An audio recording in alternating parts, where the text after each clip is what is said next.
At this pivotal juncture in global affairs, with the immense challenges posed by the global economic slowdown, food, fuel and fertilizer shortages, Russia-Ukraine conflict to the nation's diplomacy and more, India takes pride in the leadership of Dr. S. Jaishankar as the External Affairs Minister. He was administered oath by Chairman Deepender as member of the upper house for the second time. A diplomat par excellence with a career spanning almost 4 decades, Dr. S. Jaishankar has played a crucial role in addressing ardent issues affecting India's relations with major powers.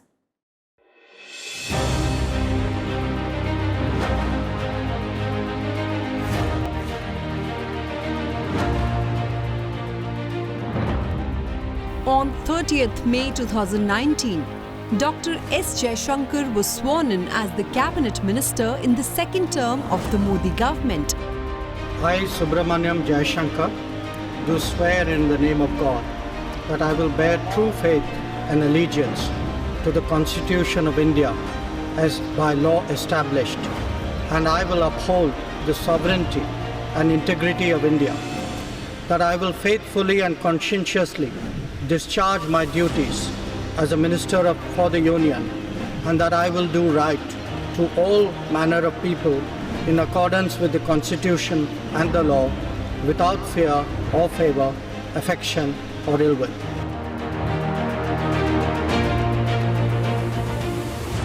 He was made the Minister of External Affairs on 31st of May 2019. Dr. S. Jaishankar is the first former Foreign Secretary to head the Ministry of External Affairs as a Cabinet Minister and second ever diplomat to be appointed as India's External Affairs Minister after Natwar Singh.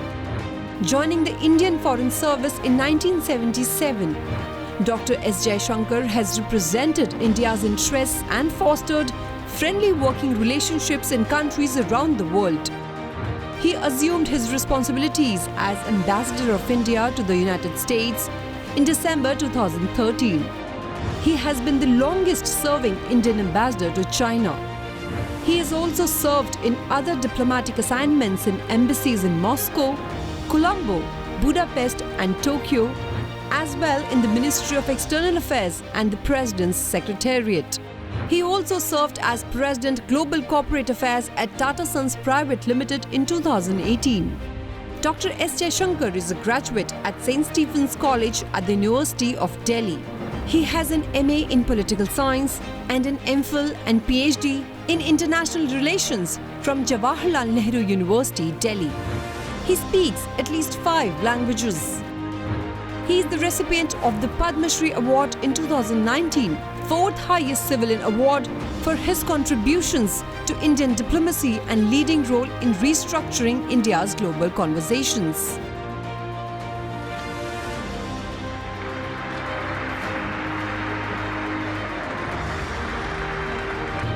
He has written a widely acclaimed best-selling book, The India Way: Strategies for an Uncertain World, which was published in 2020. On 5th of July 2019, he was elected as Member of Parliament from BJP to the Rajya Sabha from Gujarat state. For the career diplomat turned politician who was inducted into the Union Cabinet, this is the second term in the Rajya Sabha for him.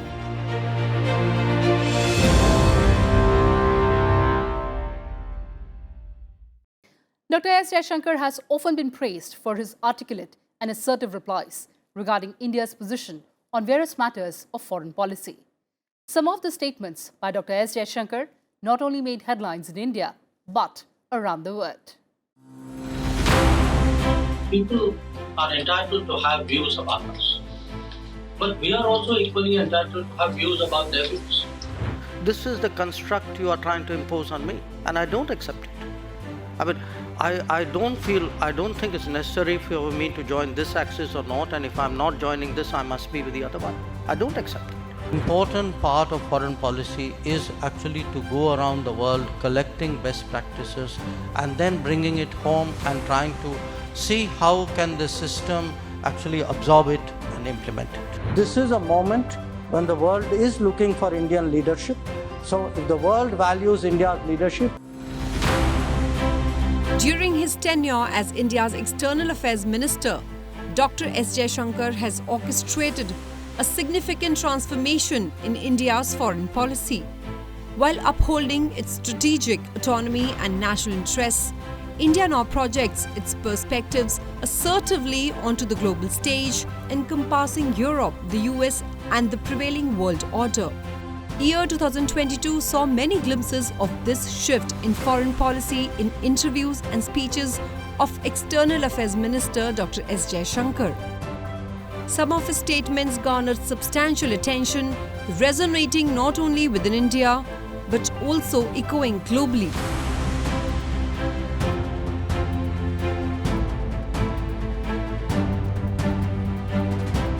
This remark was made by External Affairs Minister S. Jaishankar during the GlobeSec 2022 Bratislava Forum when asked where India fit into the two global power blocs, which is one, the US-led, and second, the China-led. I don't accept that. I mean, I think I'm 1/5 of the world's population. I am today the 5th or 6th largest economy in the world. I mean, forget the history, civilization bit, everybody knows that. But I think I'm entitled to have my own side, I'm entitled to weigh my own interests, make my own choices. Jaishankar conveyed this viewpoint while defending India's stance on the Ukraine-Russia conflict. Europe has to grow out of the mindset that Europe's problems are the world's problems, but the world's problems are not Europe's problems. That if it is you, it's yours. If it is me, it's ours. He further did not shy away from stating the dual standards of the West while imposing sanctions on Russia and Russian oil.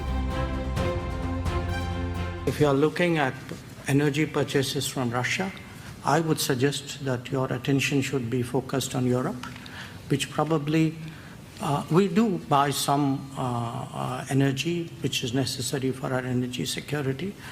But I suspect, looking at the figures, probably our total purchases for the month would be less than what Europe does in an afternoon. These words were articulated when he responded to audience queries regarding US action on F-16 fighter jets with Pakistan. You know, for someone to say, I'm doing this because it is for counter-terrorism, when you are talking of an aircraft like the capability of the F-16, I mean, everybody knows, where they are deployed and what is the use and what is their capability. So, you're not fooling anybody by saying these things. Jaishankar made it unequivocal that India seeks no external assistance to address its border concerns, underscoring India's self-reliance in this matter. The future of Asia depends on how relations between India and China develop in the foreseeable future. For ties to return to a positive trajectory and remain sustainable, they must be based on the three mutuals: mutual sensitivity, mutual respect, and mutual interest. Their current status is, of course, well known to all of you. I can only reiterate that the state of the border will determine the state of the relationship. From joining the Foreign Services in 1977 to joining Prime Minister Modi's government in 2019, Dr. S. Jaishankar has significantly shaped India's foreign policy in unimaginable ways. This story aims to structurally analyze India's foreign policy since Dr. S. Jaishankar took over command of Ministry of External Affairs in 2019.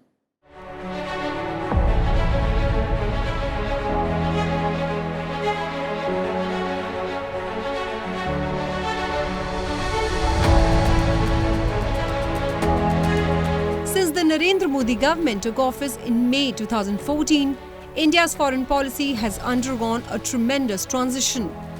While maintaining its strategic autonomy and interests, India is now reflecting its thoughts confidently on Europe, the US, and the world order. India's foreign policy has found a new vocabulary and framework, as articulated with masterly precisions by the country's External Affairs Minister Dr. S. Jaishankar.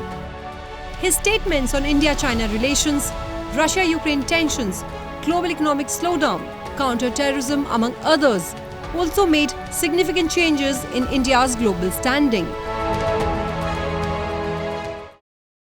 Foreign policy must be an instrument today to accelerate national progress and development.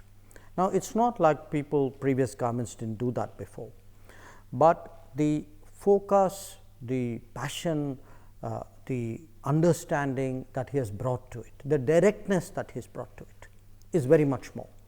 So, if you look actually at the last 9 years, you actually have projects like the bullet train collaboration with Japan. You have some of the water technologies, for example, with some of the European countries, with Israel. You have environmental technologies with the Nordics. We just had a big semiconductor set of understandings with the United States. So, how do you go abroad, assess and appreciate technology? Also, how do you attract capital? How do you absorb best practices?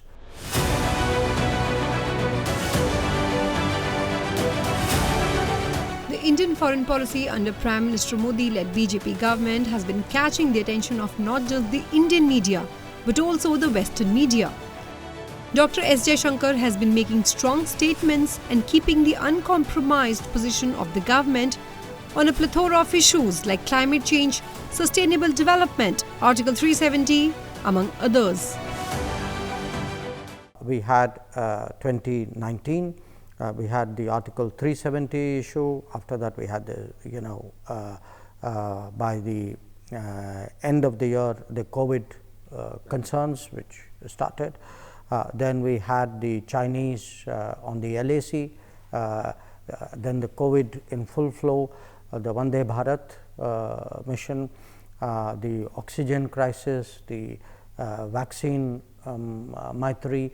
Even in fact, one part of it is even getting the ingredients for vaccine manufacturing in India. So, and then we had the Ukraine, then we had Sudan. So it's, you're right. I mean, it's been a succession of that. But even if you are comfortable in the domain, I think what helped me very much when I became minister, had to deal with it, was the comfort and the experience of working with the Prime Minister. Because all said and done, foreign policy is a domain where the Prime Minister has a very direct lead and inspiration, and in many ways understandably an oversight. Continuing Prime Minister Modi's policy of trade and terror shall not go together, Dr. Jaishankar ensures that Pakistan's propaganda domestically and internationally does not go unanswered. Through India's neighbourhood first policy, connectivity, commerce, culture and people-to-people linkages, etc., with India's neighbours have also been improved. In a time of economic crisis in Sri Lanka, India was the first responder in providing humanitarian and economic aid to the island nation. India's Act East policy and its ties with Association of Southeast Asian Nations received a significant boost as 2022 was celebrated as India-ASEAN Friendship Year. On 1st December, India assumed the presidency of the G20 for the year 2023. This was a historic moment as India became the host of the G20 summit for the first time. India's G20 presidency has marked a significant milestone in its global leadership role. The basic remit of the G20 is really to promote global growth and development. The G20 is not the UN Security Council. Its primary responsibility is not to deal with international peace and security, but international peace and security can affect growth and development, as we are seeing. This is not a one-year exercise and just a set of meetings and then say, okay, we have now arrived at a package. This is a hugely consequential body whose decisions and whose directions and whose debates will actually set the tone for pretty much everything big which is going to happen in the coming years, possibly in the coming decades. Jaishankar is all for the furtherance of the India-US strategic partnership. He has extended India's full cooperation to the Quad initiative to maintain peace and stability in the Indo-Pacific. As External Affairs Minister, Dr. S. Jaishankar made important statements on the floor of Parliament of India as well, ranging from India's foreign policy to Operation Ganga to Vaccine Maitri. Take a look. Listing the overseas engagements by the President, the Vice President and the Prime Minister, External Affairs Minister S. Jaishankar said in Parliament that India's stature has been rising globally and the country is emerging as a credible and effective development partner. He stressed that India is a voice of peace and security. And initiatives taken by India since the budget session, which ended on 6 April 2023. This period witnessed several crucial high-level diplomatic engagements, including interactions by the Honorable President, Honorable Vice President Sir, and Honorable Prime Minister with foreign counterparts in India and abroad.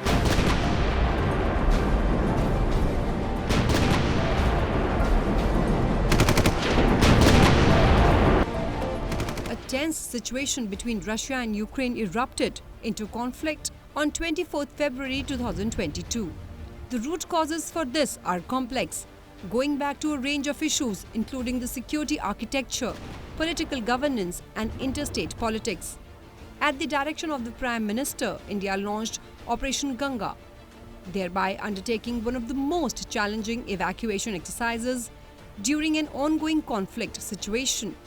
The exercise was undertaken at a time when military actions, including airstrikes and shelling, were underway. It involved movement in a war-torn situation in a large country, at times over 1,000 kilometers. Despite the challenges posed by the serious ongoing conflict, India ensured that about 22,500 citizens returned home safely. Operation Ganga was a testimony of our commitment to ensure that Indians in distress situations abroad can count on their government. हम उम्मीद छोड़ चुके थे, कोई उम्मीद नहीं थी कि ये बचेंगे। ये सिर्फ भारत सरकार की मेहरबानी है। At the direction of the Prime Minister, we launched Operation Ganga, thereby undertaking one of the most challenging evacuation exercises during an ongoing conflict situation. Honorable members should know that our community was dispersed across Ukraine, posing its own logistical challenges. The exercise was undertaken at a time when military actions, including airstrikes and shelling, were underway. It involved movement in a war-torn situation in a large country, at times over 1,000 kilometers, and it required exiting border checkpoints that were clogged by an estimated 26 lakh refugees.